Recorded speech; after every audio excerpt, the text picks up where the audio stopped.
आज हम लोग स्टार्ट कर रहे हैं एक नए टॉपिक से और ये है बेसल्स इनइक्वालिटी। बेसल्स इनइक्वालिटी का स्टेटमेंट पहले हम बता दें आपको क्या कहना चाह रहे हैं। स्टेटमेंट ये है कि let alpha 1 alpha 2 and alpha n be an orthogonal set of non zero vectors. एक बात ध्यान रखिएगा, इसमें जीरो नहीं हो सकता, ये नॉन जीरो ही रहेंगे, राइट, क्योंकि बेस हो जाएगा और बेसिस नहीं बना पाएगा। ठीक, तो orthogonal set of non zero vectors in an inner product space V if beta is any vector in V। ये ध्यान रखिएगा, बीटा कोई एक वेक्टर उठा लिया, कहां से? V से, इन V या from V, in V, then this relation, एक रिलेशन आपको प्रूफ करना है, sigma k equal to 1 to n norm mod है, ये हाँ नॉर्म नहीं है, mod of beta inner product alpha k whole square upon norm of alpha k square less than equal to norm of beta square. इसकी writing करेंगे आप, ठीक, एक लाइन तो और समझ में आता रहेगा आपको। ये रिलेशन हमें प्रूफ करना है, तो इसको कैसे प्रूफ करेंगे? एक वेक्टर कंसीडर करने के बाद एक सपोज करेंगे, उसको आपको याद रखना होगा, ठीक है।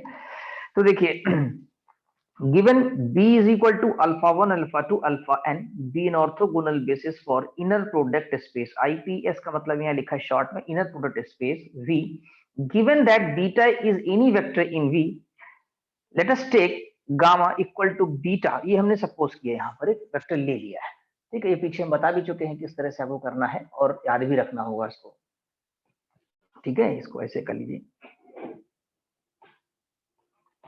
तो gamma is equal to beta minus I equal to 1 to n beta inner product alpha I upon norm of alpha I square into alpha I. ये गामा आप ले लेंगे यहाँ पर, ठीक है। अच्छा, फिर अब क्या करेंगे? Gamma inner product gamma start करेंगे हम लोग। गामा इनर प्रोडक्ट गामा को आपको ध्यान समझना है, यहाँ पर गामा की जो वैल्यू है वो सब्स्टिट्यूट की गई है और फिर यहाँ पर इनर प्रोडक्ट का साइन अगर आप देखें ध्यान से, और फिर ये गामा लिखा हुआ है। अब इस गामा का जब इनर प्रोडक्ट लेंगे यानी एक्सपेंड करेंगे इसको प्रॉपर्टी ऑफ लीनियरिटी से, लीनियर प्रॉपर्टी से, तो बीटा इनर प्रोडक्ट गामा आ जाएगा आपके पास। फिर ये गामा, अब ये तो स्केलर क्वांटिटी है जो सिग्मा के अंदर है ये आपकी, ठीक, और ये गामा आई के साथ आ जाएगा, अल्फा आई के साथ। तो ये आ गया आपके पास अल्फा आई इनर प्रोडक्ट क्वांटिटी है। ये कैसे रहेगी? Sigma I equal to 1 to n beta inner product alpha I upon norm of alpha I square. I think ये समझ में आ गई लाइन किस तरह ओपन किया हुआ है। इसके बाद इसमें हम यहाँ पर गामा जो है, इस गामा की वैल्यू नेक्स्ट लाइन में सब्स्टिट्यूट करेंगे। देखिए यहाँ सब्स्टिट्यूट की हुई है, ठीक, बीटा इनर प्रोडक्ट। अब ये गामा की पूरी वैल्यू सब्स्टिट्यूट कर दीजिए, ठीक। अब ये जो आपके पास sigma I equal to 1 to n beta inner product alpha I upon norm of alpha इसका यहाँ पर राइटिंग कर दीजिए, ठीक है। फिर ये जो अल्फा आई है इसकी राइटिंग कर दीजिए। अब गामा की वैल्यू यहाँ पर सब्स्टिट्यूट करना है, आपने गामा की रख दी। अब गामा की रखते समय यहाँ पर एक बात को आपको नोट करना है और याद भी रखना है, ठीक, कि गामा जो आपने यहाँ मान लीजिए क्वेश्चन नंबर 1 में जो डिफाइन किया है उसका काउंटर क्या लिया है?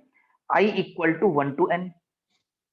और अभी तक जहां जहां पर भी आपने गामा की वैल्यू सब्स्टिट्यूट की है, counter i equal to 1 to n ही यूज किया है, ठीक। लेकिन यहां पर काउंटर चेंज करके हमने क्या कर दिया है? जे। काउंटर चेंज करने से कोई फर्क उस इक्वेशन पे, उस वैल्यू पे कहीं नहीं पड़ती है, लेकिन एक फायदा क्या होता है? देखिए ये हुआ कि जैसे ये पहले से आई था यहाँ पर, और अगर आई रख देते तो आप वेक्टर्स में डिस्टिंग्विश ना कर पाते, अंतर ना कर पाते, ठीक है। क्योंकि जब हम अप्लाई करते हैं ऑर्थोगोनल वेक्टर्स में तो alpha I inner product alpha j equal to 0 लिखते हैं, i not equal to j. तो इससे इस आई से एन वेक्टर्स कवर हो जाते हैं और इस जे से भी एन वेक्टर कवर हो जाते हैं। और अगर हम इस जगह जे, ध्यान दीजिएगा जहां एरो बना रहे हैं हम, जे इक्वल टू 1 ना ले करके काउंटर आई ही रखते तो फिर हमारे डिस्टिंक्शन ना पाता, डिस्टिंग्विश ना कर पाते, यानी कि उसमें हम लोग, ठीक, अलग अलग वेक्टर्स कौन से। अब क्या होगा कि ये जो अल्फा आई पहले लिखा है इनर प्रोडक्ट के, तो ये भी एन कवर करेगा और जे इज इक्वल टू 1 से ये भी कवर करेगा, ठीक। तो ये थोड़ा केयरफुल रहिएगा कि गामा की value j is equal to 1 to n beta inner product alpha j upon norm of alpha j square alpha j substitute करनी है, ठीक। अब आगे बढ़ते हैं, सिंपली कैलकुलेशंस है इसके अंदर। अब देखिए ये बीटा इनर प्रोडक्ट ओपन होगा तो बीटा इनर प्रोडक्ट बीटा, और ये अब अल्फा आई इस बीटा के साथ जाएगा, ठीक है, ये बीटा के साथ यहाँ पर, तो beta inner product alpha I ये आ गया। अब ये देखिए जो इधर ये लिखा हुआ सिग्मा, इसके ऊपर लगेगा बार। बार क्यों लगेगा? आपको अगर फार्मूला याद हो कि alpha inner product C beta plus gamma, ये हमने आपको बताया था कि ये C bar alpha inner product beta plus alpha inner product gamma, page number 2 पर है इसी चैप्टर के स्टार्ट में। ठीक है, आई थिंक वो फर्स्ट वीडियो या सेकंड वीडियो में होगा, तो वीडियो में भी देख सकते हैं आप, प्रूफ किया गया है कि जब ये सी इधर आएगा तो फिर ये बार लग जाएगा आपका। तो उसी तरह से यहाँ पर भी ये सिंबल जो है ये आपका इधर प्रोडक्ट का है, ठीक, और ये हमने यहाँ पर बार लगा दिया है, उसी तरह से लिखा हुआ है। अब ये बीटा के साथ चाहे सी होता, चाहे यहाँ गामा के साथ सी होता, दोनों बात एक है। जैसे आप कहें कि यहाँ सी तो बीटा के साथ है, अगर ये सी गामा के साथ होता तो भी ऐसे ही बार लगा के ही ओपन किया जाता। ठीक, तो ये बार लग गया। अब ये जो बाहर लिखा हुआ है सिग्मा, आई थिंक कि यहाँ पर है ये, और साथ ही साथ इस बीटा के साथ, अब यहाँ देखिए ये बीटा, देख रहे हैं ये beta inner product alpha I, ये लिखा हुआ आपके पास, और ये मल्टीप्लाई हो गया अंदर जाके, तो ये राइटिंग आ गई। क्लियर? अब क्या करेंगे, दो सिग्मा दिखाई दे रहे हैं आपको यहाँ पर, एक तो ये i equal to 1 to n अंदर जाएगा, और फिर ये वाला भी सिग्मा, तो j is equal to 1 to n हो जाएगा। ठीक है, और यहाँ पर ध्यान दें, ये जो आपके पास है बीटा इनर प्रोडक्ट अल्फा ई अपॉन नॉर्मल, ये लिखा हुआ है, एक साथ थोड़ा सा कैलकुलेशन समझना होगा आपको यहाँ पर, ये ऐसे यहाँ लिखा हुआ है। ठीक, और ये जो बार लग के लिखा हुआ ये वाला है, ये जो बाद वाला जे वाला है, ठीक है, जे वाले पोर्शन पे बार लगा दिए यहाँ पर, क्यों? क्योंकि ये beta minus sigma j is equal to inner product के बाद में है, ये सिंबल के बाद में है। फिर ये अल्फा जे जाएगा अल्फा आई के साथ, तो alpha I inner product alpha J. I think समझ में आ गया होगा ये दो सिग्मा क्यों लगाया गया है। ठीक, और ये जे के ऊपर बार क्यों लगाया गया है, यानी बीटा इनर प्रोडक्ट अल्फा जे के ऊपर बार क्यों लगाया गया है। ठीक, तो ये सिग्मा ओपन हो जाएगा, इसको कर लीजिएगा। आप राइटिंग करेंगे तो एक एक लाइन और क्लियर होती जाएगी आपकी। अब यहाँ क्या करेंगे, बीटा इनर प्रोडक्ट बीटा को लिख सकते हैं नॉर्मा बीटा स्क्वायर, और sigma I equal to 1 to n beta inner product alpha E upon में नॉर्मा अल्फा आई बीटा, ये तो कॉपी कर दिया समझ लीजिए आप। ठीक है, सेकंड टर्म को। अब थर्ड टर्म में आते हैं, this is third term. Third term में भी बीटा इनर प्रोडक्ट अल्फा ई upon norm alpha square alpha आई इनर प्रोडक्ट बीटा, कॉपी हो गया ये भी। अब जो भी चेंजेस है वो यहाँ होंगे। इसमें क्या करेंगे, जे काउंटर को आप ओपन करेंगे। जे को जब आप रन करेंगे, यानी जे को जब खोलेंगे, ओपन करेंगे, एक्सपैंड करेंगे, जे की वैल्यू 1 आएगी, 2 आएगी, 3 आएगी, तो जे की किस वैल्यू के लिए ये एग्जिस्ट करेगा, कब करेगा? जब अल्फा आई इनर प्रोडक्ट अल्फा आई होगा तब नॉन जीरो होगा, वरना ये जीरो हो जाएगा। जैसा भी मैंने ऊपर बताया आपको कि हाँ आई नॉट इक्वल टू जे पे जीरो हो जाएगा। तो जहां जहां जे है वहां वहां ये रिप्लेस हो जाएगा किससे? आई से, क्योंकि वही एग्जिस्ट करेगा नहीं करेगा, इसे लिखा गया for J is equal to I. तो जहां जहां जे है वहां वहां आई आ जाएगा, और जे वाला जो काउंटर है सिग्मा लगा हुआ ये हट जाएगा आपका। ठीक, और ये आपके पास पहला तो ये कॉपी हो गया कि beta inner product alpha upon norm of alpha square. दूसरे वाले में जहां जहां जे है वहां वहां पर आपके पास आई से रिप्लेसमेंट हो गया। क्लियर? अब आप देखिए शायद इसमें से कुछ टर्म आपके कैंसिल हो रहे हों, जैसे कि फर्स्ट तो कॉपी हो गया है, फर्स्ट टर्म कॉपी है। सेकेंड टर्म में भी थोड़ा सा चेंजेस किया गया है, सेकेंड टर्म में बार का रिप्लेसमेंट किया, बीटा इनर प्रोडक्ट अल्फा का बार है तो इसको क्या किया,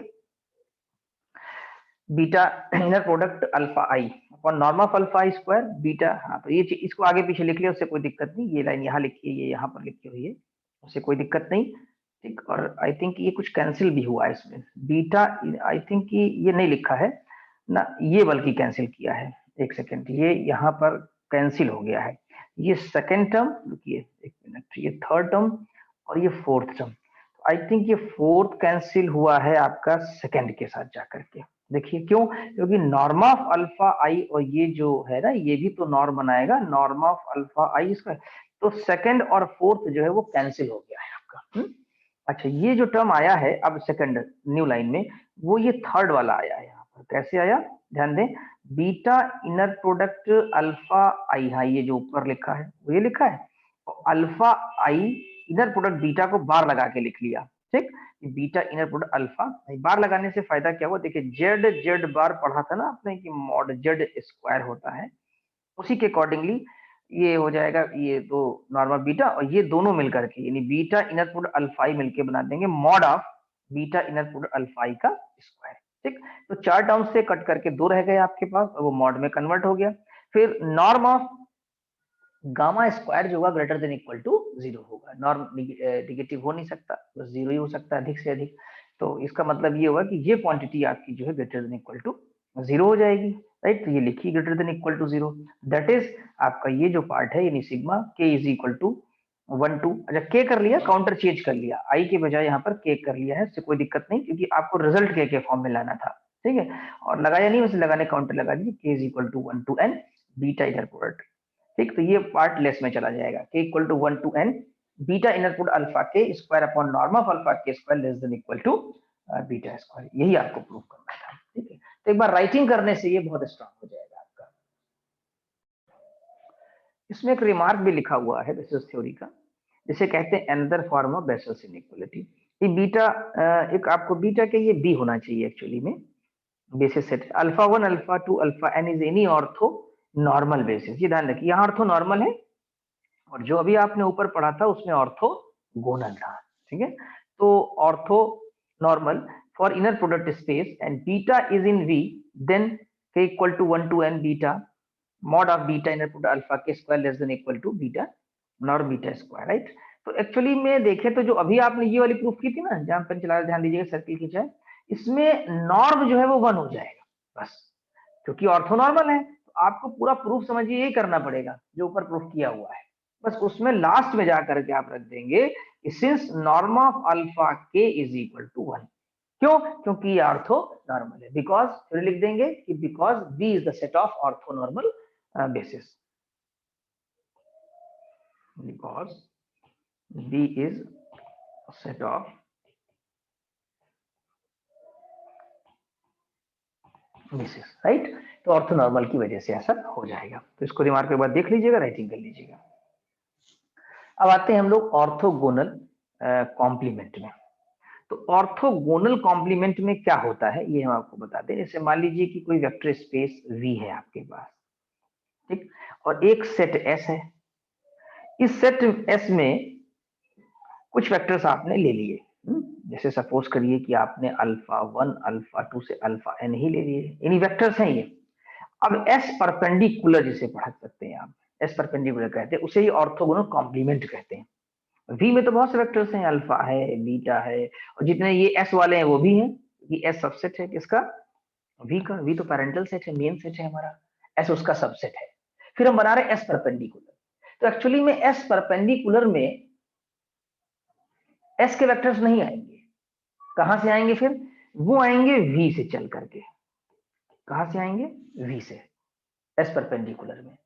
तो फिर बात आई कौन से आएंगे सर V से, V से वो वेक्टर आएंगे जो अल्फा, जैसे मान लीजिए यहां से एक वेक्टर डेल्टा चला, ठीक, वो यहां आ गया इसमें S परपेंडिकुलर में। तो ये डेल्टा V से आया है S परपेंडिकुलर में, लेकिन इसने क्वालिफाई किया होगा क्या, ये डेल्टा अल्फा 1 से भी इनर प्रोडक्ट 0 हो रहा होगा, अल्फा 2 से भी 0 हो रहा होगा, और इस तरीके से इसका जितने वेक्टर्स हैं उन सबके साथ इनर प्रोडक्ट 0 होगा। दैट इज क्या मतलब हुआ, कि अगर ये डेल्टा आप ले रहे हैं तो ये जितने अल्फा आई वेक्टर्स हैं इनके साथ इनर प्रोडक्ट 0 होगा। दैट इज, अगर हम इसको थ्योरी के फॉर्म में कहें, लिटरेचर के फॉर्म में लिखें इसको, तो A vector of V will be in S perpendicular if it is perpendicular to each vector of S। अगर ये S के हर वेक्टर पे क्या हो, ऑर्थोगोनल हो जाएगा, यानी ये दोनों सेट के वेक्टर्स म्यूचुअल ऑर्थोगोनल होंगे, S और S परपेंडिकुलर। तो आपस में ये अल्फा 1 अल्फा 2 नहीं होगा, या होगा इससे कोई लेना देना नहीं हमको, ठीक। हमें क्या समझना है कि S परपेंडिकुलर में कौन से वेक्टर्स आएंगे जो S के सारे वेक्टर्स के साथ ऑर्थोगोनल होंगे। तो यही बात हम यहाँ बता दें कि late V is an inner product space and S is the set of any vectors in V, यानी सबसेट ऑफ V कह सकते हैं। S is the set of any vectors in V, that is subset. Then S perpendicular is the set of all vectors in V, set of all vectors of V in V that are orthogonal to every vector in S, यानी जो S के every vector के साथ orthogonal हो, यानी S perpendicular ने alpha contain किया, इन्होंने अल्फा, हमने डेल्टा लिया था, अल्फा कहां से आया, V से, यानी S परपेंडिकुलर में एक वेक्टर है हमारे पास, कौन सा, अल्फा। लेकिन अल्फा है कहां का, V का, और है कैसा है कि अल्फा पर inner product beta is equal to 0, और बीटा क्या है, for every beta, for every पे ध्यान दीजिएगा, for every beta belonging to S, यानी S के प्रत्येक एलिमेंट के साथ V का वो एलिमेंट जो परपेंडिकुलर हो जाएगा S परपेंडिकुलर में चला आएगा, ठीक, तो इस बात का आप ध्यान रखिएगा, it is a definition of orthogonal complement. अब आते हैं प्रोजेक्शन थ्योरम कहलाती है। प्रोजेक्शन थ्योरम में ये है कि इफ W बी एनी सब space of finite dimensional inner product space V, W हमारा एक सब स्पेस है, देन ये कह रहे हैं कि V equal to W direct sum. आपको शायद याद हो, हमने शुरुआत में आपको पढ़ाया था वेक्टर स्पेस चैप्टर में, what is direct sum. Direct sum क्या होता है इसके बारे में बताया हमने आपको कि V is said to be, मैं डेफिनेशन आपको स्टेटमेंट दे रहा हूं, V is said to be direct sum of two subspaces W1 and W2। उस वक्त हमने आपको W1 W2 करके बताया था। If each vector of V is uniquely expressible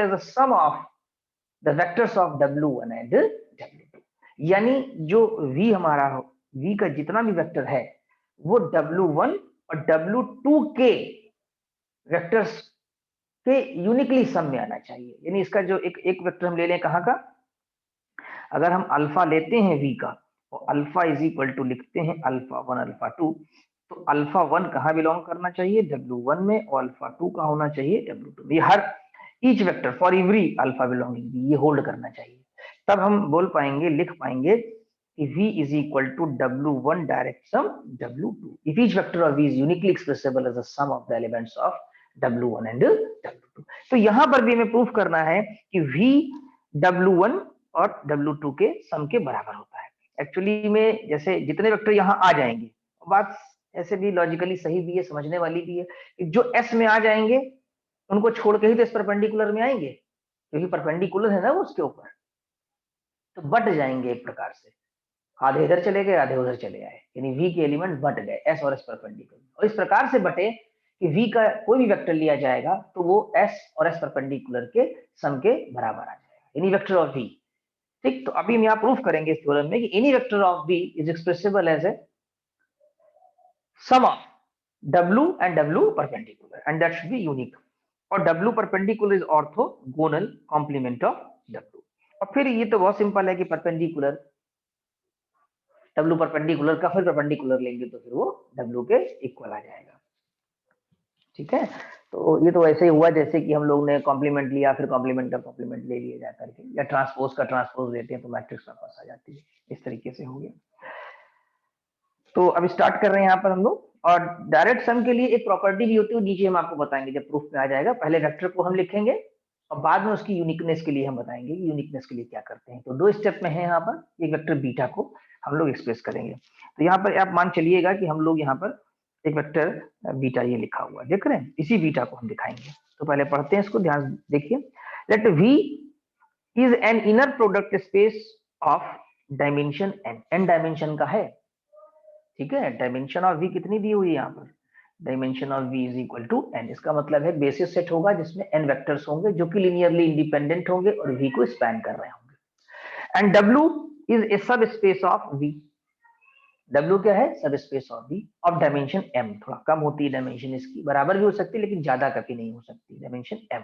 ठीक, we construct B1 is equal to alpha 1 alpha 2 alpha m as an orthonormal set in V। यहाँ पे इन्होंने ले लिया कि orthonormal set in W, set in W, यानी हमने W जो लिया है उसका, और W का जो बेसिस यहाँ दिया हुआ है कि डायमेंशन ऑफ W जो है वो कितनी है, m है, तो इसके m वेक्टर्स होंगे, तो ये छोटा है सेट इन दैट सेंस कि मतलब इसकी डायमेंशन कम है, छोटे का मतलब ये हुआ। तो हमने इसके अल्फा 1 अल्फा 2 अल्फा m ले लिया कि ऑर्थोनॉर्मल बेसिस है, which is also basis of W।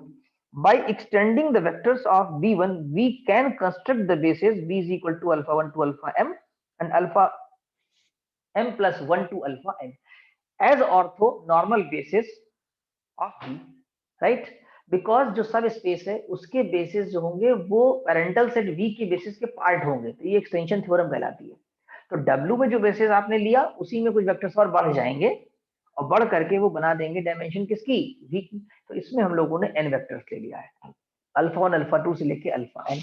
तो यहां से ये पता लग गया कि डायमेंशन ऑफ जो V है वो n है, और कितने वेक्टर्स हैं इसके अंदर, अल्फा 1 टू अल्फा है। ऑलरेडी मैं लिख भी चुके हैं आपके लिए कि डायमेंशन ऑफ V जो है वो n कंसीडर की गई है, और डायमेंशन ऑफ W जो है वो m लिया गया है, right. Let beta belonging V and taking gamma is equal to this, ठीक। अब हमने बीटा गामा और ये एक कॉम्बिनेशन, ये कैसे सोचा, कैसे एडजस्ट किया, इसके बारे में थोड़ा बता दें आपको। देखिए बीटा कहाँ का एलिमेंट है, बीटा एलिमेंट है V का, ठीक। ये जो एलिमेंट आप लिख रहे हैं यहां पर, ये एलिमेंट कहाँ का है, अगर हम देखें तो हमने एक प्रकार से ये सपोज किया है gamma equal to beta minus minus sigma I equal to J है, I equal to 1 to m और सी जे है, J equal to 1 to m C J alpha J. तो एक्चुअली ये जो लिखा है it is a linear combination of the m vectors. तो ये वेक्टर कहां बिलोंग कर रहा होगा खुद में, w में। तो ये एलिमेंट हुआ w का, और ये एलिमेंट कहां बिलोंग कर रहा है, ये तो बिलोंग कर रहा है v में।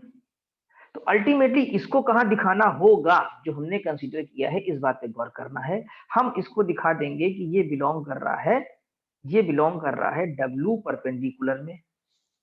तो यानी एक तरफ लेफ्ट में हो गया W परपेंडिकुलर गामा, और इधर हो गया V, राइट, और इधर हो गया W का एलिमेंट।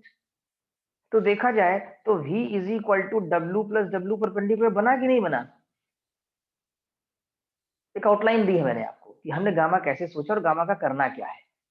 गामा एक्चुअली में V और W के एलिमेंट्स को लेकर के बनाया गया है, क्रिएट किया गया है, सोचा गया है, ठीक है।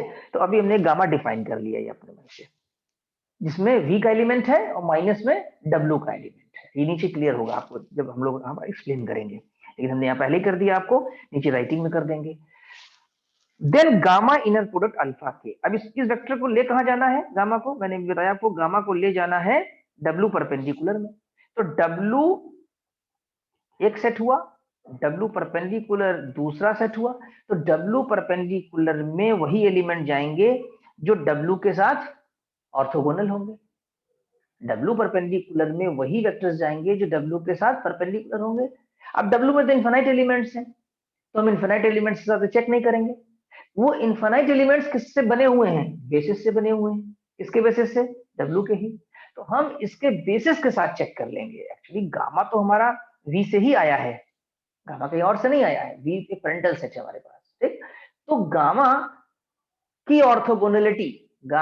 ऑर्थोगोनलिटी हम लोग चेक करेंगे बेसिस ऑफ W के साथ, जिसके पास कितने वेक्टर्स हैं, इनके पास m वेक्टर्स हैं। कितने हैं, अल्फा 1 से m तक।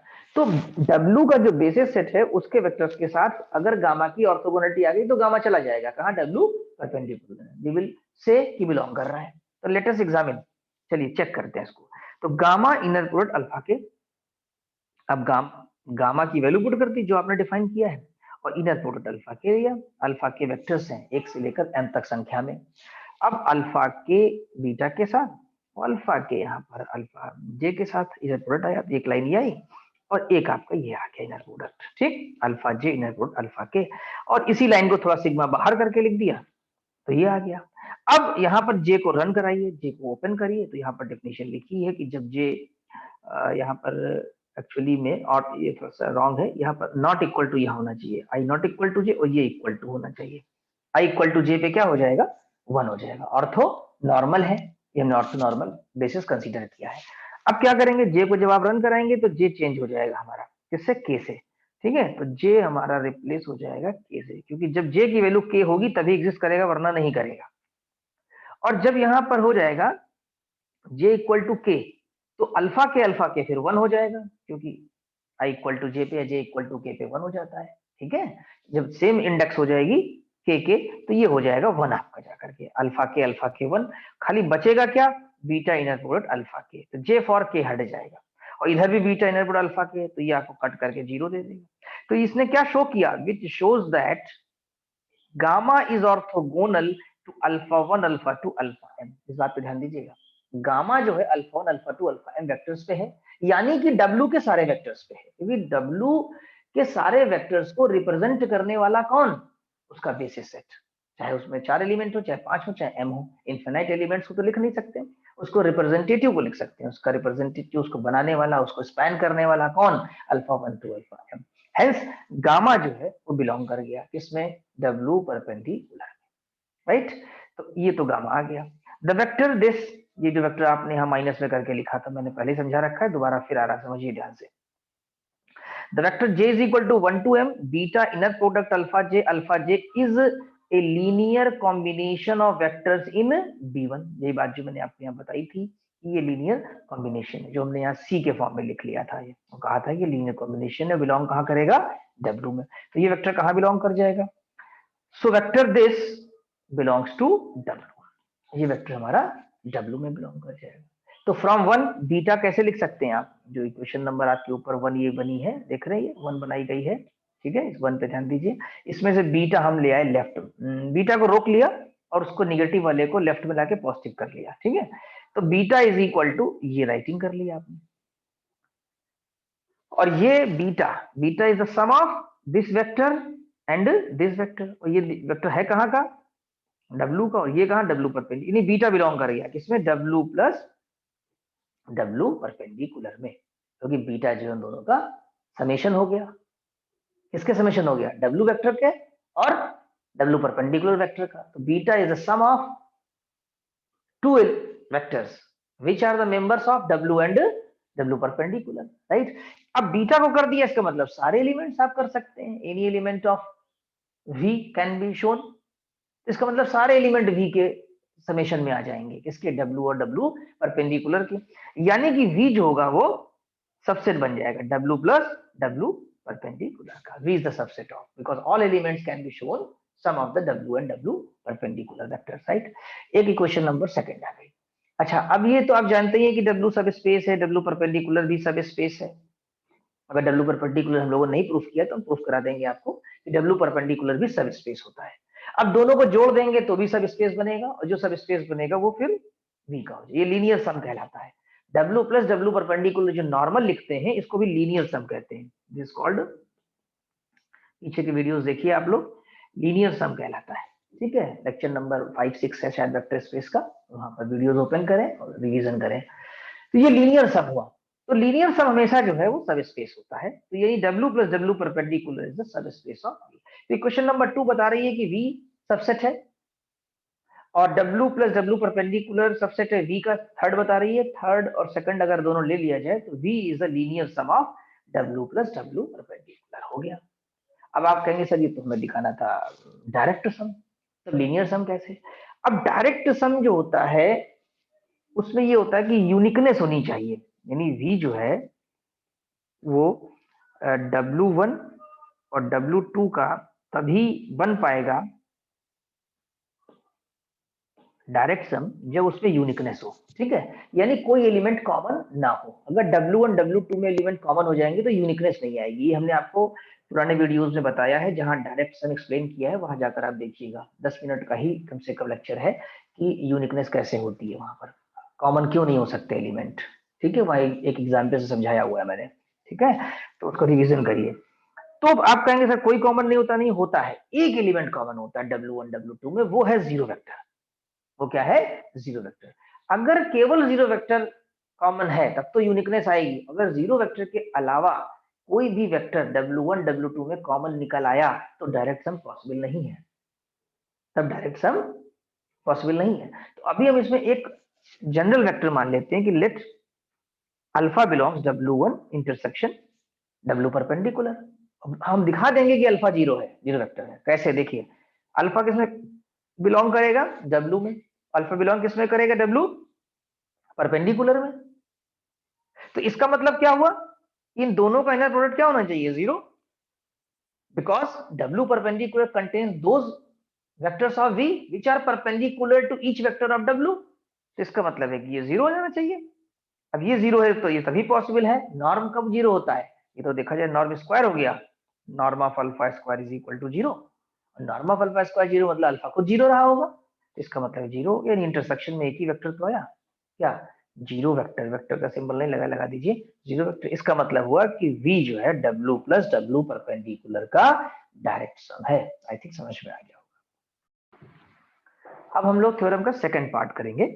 थ्योरम के सेकंड पार्ट में ये लिखा हुआ है कि W परपेंडिकुलर का अगर परपेंडिकुलर लेंगे तो वापस W सेट मिल जाएगा, यानी दोनों बराबर होते हैं सेट एक प्रकार से, ठीक है। तो इसको करने की क्या टेक्निक है ये हम बताते हैं आपको। देखिए, if W is a subspace of the inner product space V, W perpendicular is equal to W double perpendicular लगाइए, ठीक है। और ये किसका सेट होगा देखा जाए तो ये सेट उसका होगा W परपेंडिकुलर, यानी इसमें वो वेक्टर्स आएंगे V के जो W परपेंडिकुलर वाले वेक्टर्स के साथ परपेंडिकुलर होंगे।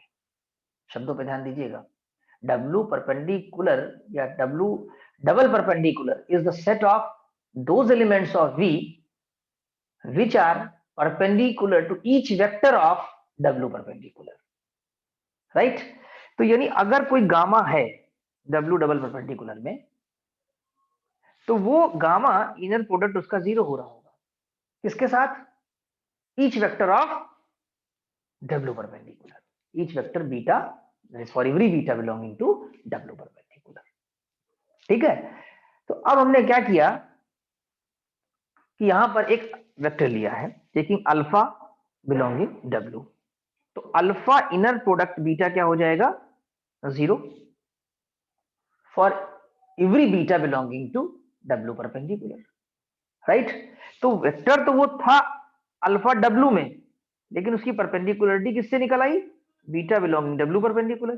तो जिनकी यानी बीटा बिलोंगिंग W परपेंडिकुलर के साथ निकलेगी वो वेक्टर कहां जाएंगे, W डबल परपेंडिकुलर में। तो यानी अल्फा जो है W डबल परपेंडिकुलर में बिलोंग कर गया, ठीक।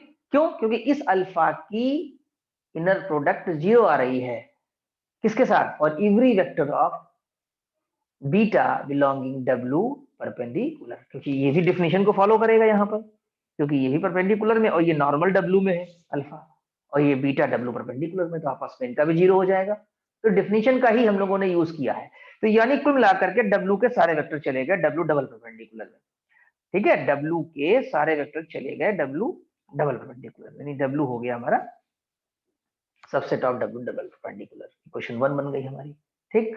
अब अगर हम इस हिसाब से देखें तो अब इसको हम प्रूफ कैसे करेंगे, थोड़ा एक आइडिया दे दें आपको। हम लोग क्या करेंगे कि dimension of W is equal to dimension of W perpendicular perpendicular, यानी डबल परपेंडिकुलर बराबर दिखा देंगे और आ जाएगा कि हाँ भाई दोनों आपस में इक्वल है, क्लियर। और एक दूसरे का सबसेट भी दिखा देंगे उसका। तो अब यहाँ पर करना क्या है, सबसेट तो आपने दिखा दिया कि W परपेंडिकुलर में आ जा रहे हैं। अब ये यूज कर लीजिए आप कि W is equal to V equal to W plus W perpendicular. ये थ्योरम अभी आपने ऊपर पार्ट 1 जो प्रूव किया था, ठीक। W परपेंडिकुलर सब स्पेस ऑफ V। अब यहाँ थोड़ा ध्यान दीजिएगा, यहाँ पर हम W को रिप्लेस करने जा रहे हैं किससे, W परपेंडिकुलर से। V गेट इसमें जो रिप्लेसमेंट करिए तो V, यह एक मिस्टेक लग रही है हमको कि ये W परपेंडिकुलर होना चाहिए क्योंकि W रिप्लेस हो गया है ना, ठीक है। तो V equal to W perpendicular direct sum W perpendicular perpendicular, ये वाला यहाँ पर जो रखा है, क्योंकि W को हम लोगों ने W परपेंडिकुलर से रिप्लेस कर दिया है, ठीक है। अब अगर हम डायमेंशन की बात करें तो एक डायमेंशन तो इससे आ जाएगी, इक्वेशन नंबर मान लो इसको थोड़ी देर के लिए A मान लीजिए आप, इक्वेशन A से कि dimension of V is equal to dimension of W plus dimension of W perpendicular, क्योंकि डायरेक्ट सम है इसका ये। और एक इक्वेशन आप इससे निकाल सकते हैं इक्वेशन नंबर B से, dimension of V is equal to dimension of, देखिए करेक्शन था ना यहाँ पर, यहाँ सही हो गया है, dimension of W perpendicular plus dimension of W perpendicular perpendicular, right. अब अगर आप इक्वेशन नंबर ये जो नहीं बनी है हमारे पास, इसको C मान लो थोड़ी देर के लिए, इसको आप D मान लीजिए थोड़ी देर के लिए। और ये जो यूज किया है ना हमने, ये डायमेंशन कैसे लिखी है, V is equal to W perpendicular direct sum W perpendicular perpendicular. अब इनका लेफ्ट तो इक्वल है, डाइम भी लिखा हुआ है, दोनों के डायमेंशन बराबर है, राइट। और जब इनको इक्वल करेंगे तो ये वाले कैंसिल हो जाएंगे, आई थिंक ये दोनों कैंसिल हो जाएंगे, ठीक। तो आपके पास डाइम W बचेगा और एक बार dimension of W perpendicular perpendicular बचेगा।